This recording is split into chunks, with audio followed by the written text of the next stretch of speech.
Hello and welcome to Tea Leaf Readings. My name is Lenore, and today I'm reading your tea leaves. So we're just going to get started.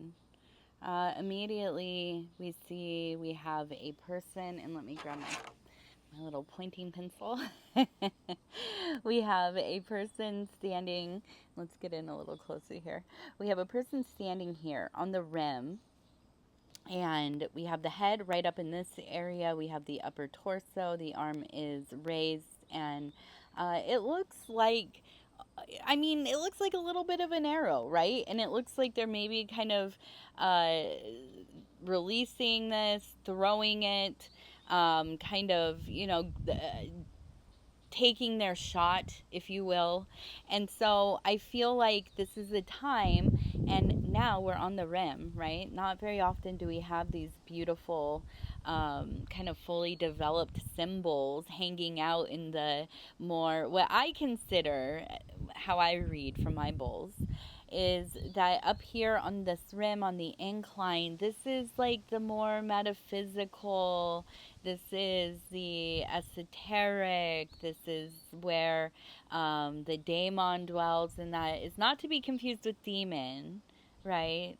This is daemon, Daimon, and this is a higher order of thinking. These are kind of likened to the parts of ourselves that would be our conscience, our guardian angel, our intuition, our wisdom developed out of knowledge and understanding, and having a practical experience with that knowledge. And so I feel that you have had some kind of opening in your life. You've had a moment where things have aligned, and you have seen them in a way that maybe you have never seen anything, or maybe you have. I don't know. Maybe you're a magical little babe over there. I have no idea. I do have an idea. You are. But you might be somebody who's been having these epiphanies since you were, coming out the womb, right? But I feel like this is something that it's very distinct, very noticeable. You feel different. You have that almost kind of uncanny sense of whoever I was 6 months ago, I don't really know who that person is anymore.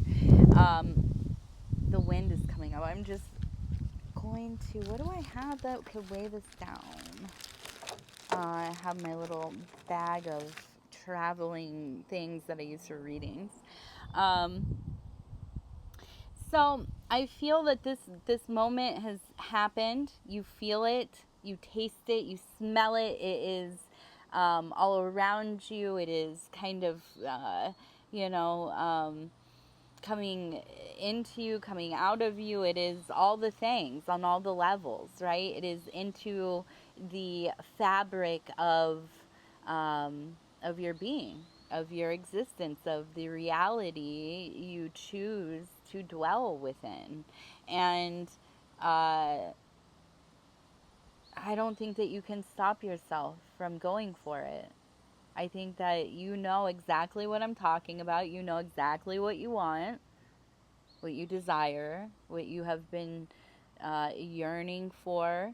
You've asked for your sign. Your sign came. You probably were like, oh, well, maybe another sign, maybe another sign, maybe another sign.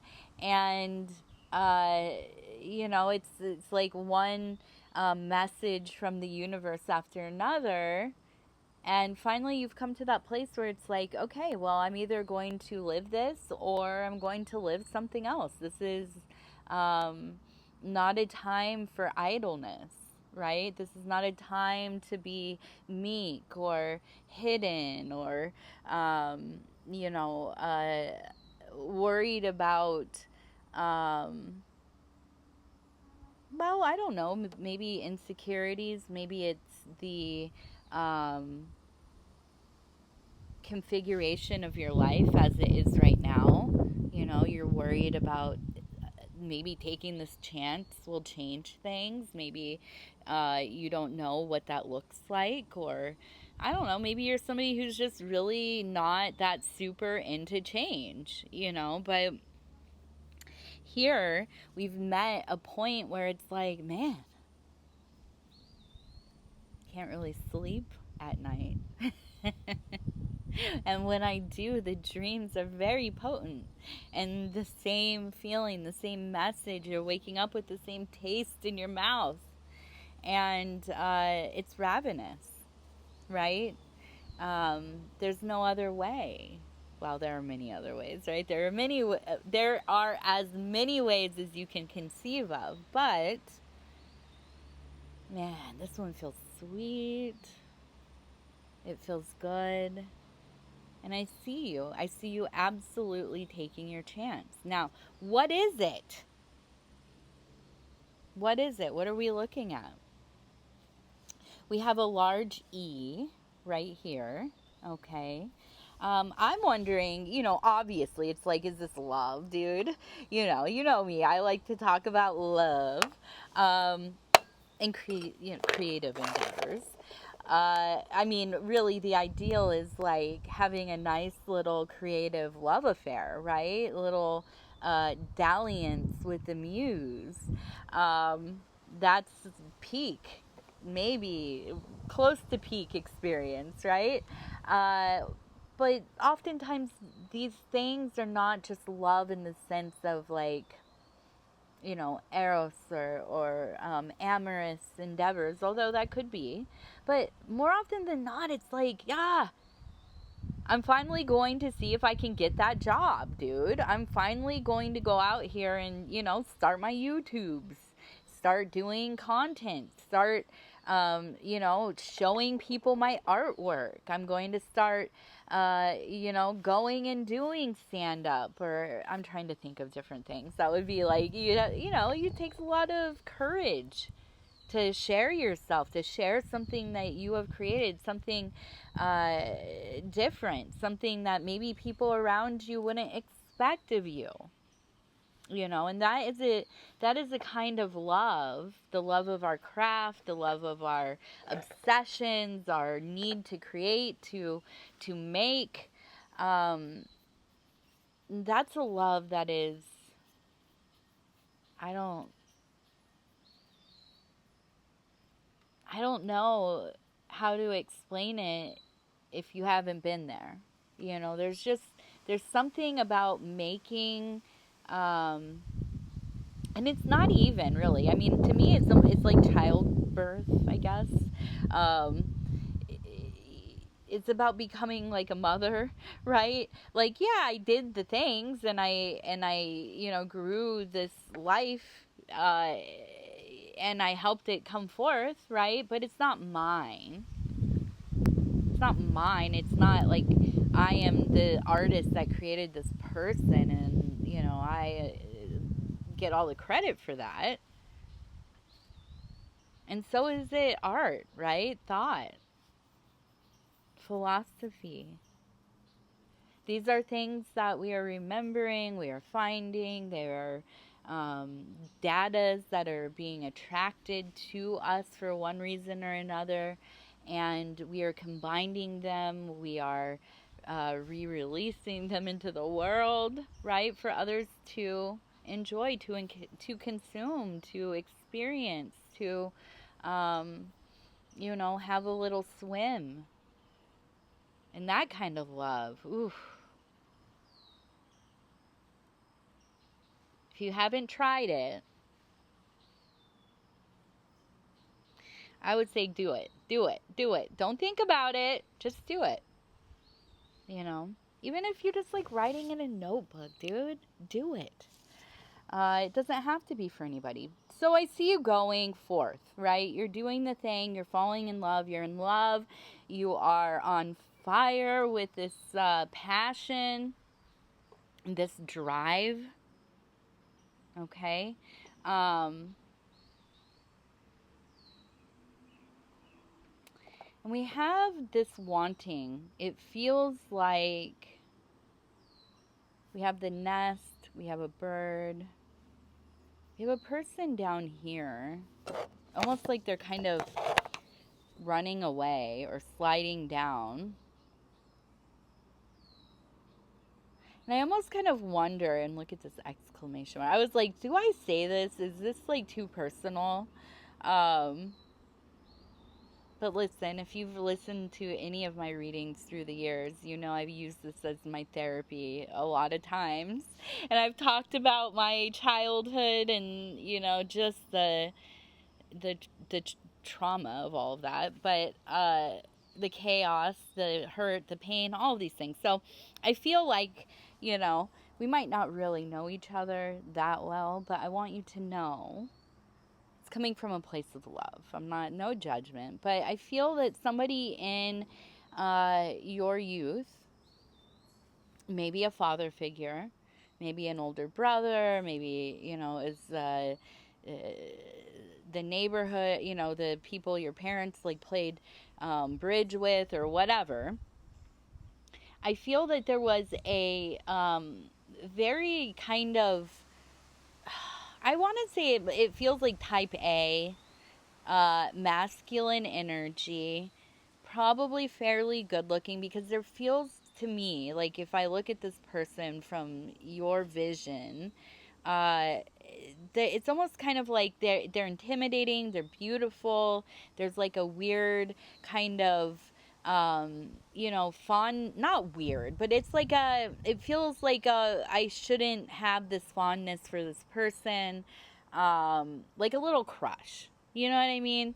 Not crush in that way, but like I don't know how to explain it.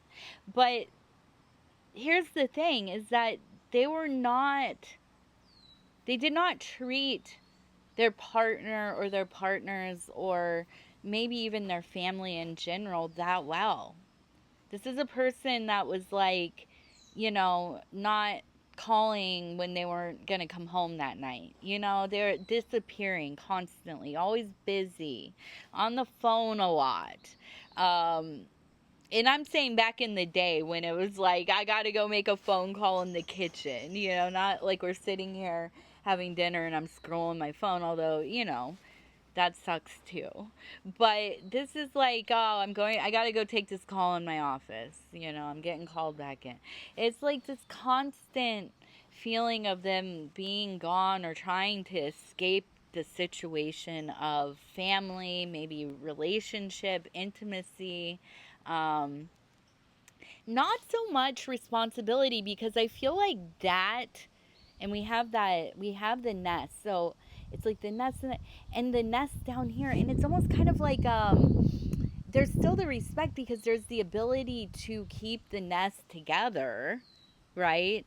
To fund the dang old thing, but fully absent, right? And as a younger person, you're sitting and you're watching this, you're seeing all of this take place, and it's painful.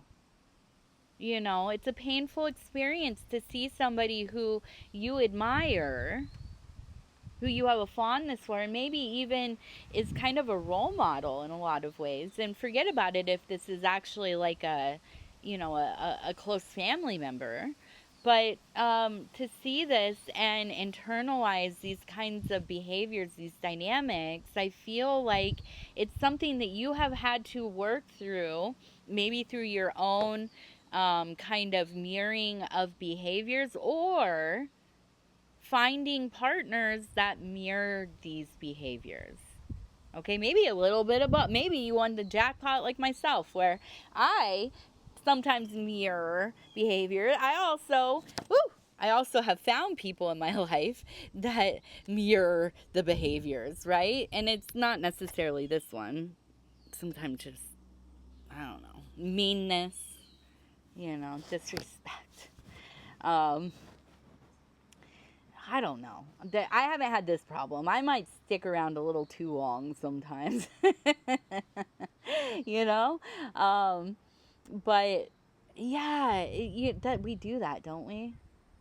We do that. I always said that about my parents. My parents had, they had their issues and things, and I've said before there's a lot of addiction in my family. And I always said I'm not going to be like them. I'm not going to do what they do.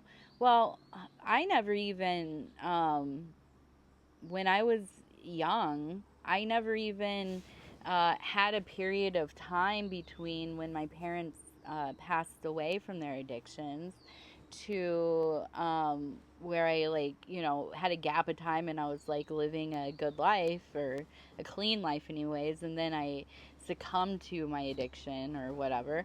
I just straight out the gate, it was that kind of environment. So there was never a time I had to go through a lot to almost like live out the story of my parents where they left off. I picked right up and carried that role for years through my 20s, and it's funny how that happens. If we do that, if it has some kind of meaning, or if it is just learned behaviors, you know what I'm saying, or both. Whatever it is, it's profound. Okay. And when we get to a point where we start to know these things about ourselves, about our histories, about our conditionings, about our defense mechanisms, our coping mechanisms, our the archetypes with which we dwell the most, right? um, we have to, well, we don't have to change anything, right? But I think some of us choose to. We decide, like, yo, I'm not going to be that why should I play this story out? You know what I mean? Like, let me have my own story. Let me do my own little thing. Let me write my own myth, because I don't want to play somebody else's part. I want my own part, dang it. Hasn't even been written. So I feel like I'm looking at this, and then up here we have the I, right? And I really feel like there has been this big breakthrough for you in these last years where it's like, man, I am not going to be what they thought I was going to be. I'm not going to be what I should be. I'm going to be whatever I am in that time, in that moment, as ever shifting as that is. Now, again, we have the I, right? And I feel like, so we have the hearts, we have kind of this, the mermaid. We have almost like a praying, pleading kind of imagery down here, maybe lifting up to the sky. And I'm not gonna, I'm not being mean, but I feel like you are a bit of a, what they call sucker for love, right? You like to be in love. And sometimes you put up with things that you don't need to for love. And I feel like this is something, you've heard it before. You tell it to yourself constantly. You're like, yeah, obviously, Lenore, game recognized game, right? But here's the deal. I feel like in this next time, you're going to meet somebody who feels like they are not going to be like that big love of your life or whatever. They're not necessarily like a soulmate or whatever, but surprise, you know what I mean? Like, this is going to be a slow burner. I think that it's going to be a lot of getting to know, becoming good friends, maybe even working together, creating together. And at some point, there's going to be the realization that this is like, you're like, oh, you're like my sibling, you're like my, you are my best friend, whatever. And it doesn't feel bombastic all the time, but man, there is such a, you become desensitized, possibly, or you already have, to the fact that when you come together with this person, like, you haven't seen them all day, you haven't seen them since yesterday or last week or whatever, you get in the same room, you become something else. It's like you've gone into a different state of mind. Your nervous system sync, right? You are on the level with one another. They feel like a continuation of you.